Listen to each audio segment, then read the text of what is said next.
Farzandingiz aqlli, gapga tez tushunadigan, yaxshi gapiradigan bo'lishni xohlaysizmi? Buning siri qimmat o'yinchoqlarda emas.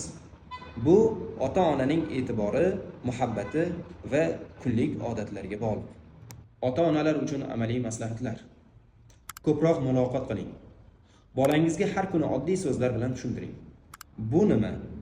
Bu olma, u qizil, uni biz yeymiz. Hatto bola hali gapirmasa ham, u eshitadi va o'rganadi. Kitob o'qib bering.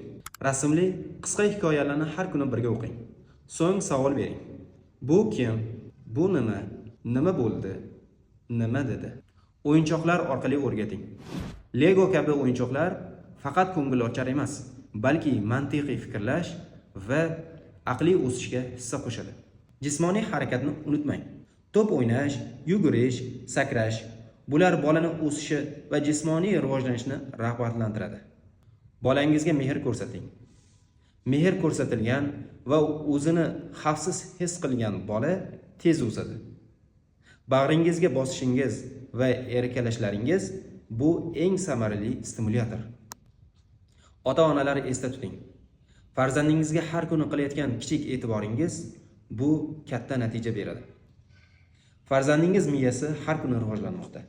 Siz bergan e'tibor va muhabbat esa uning eng yaxshi ozuqasi.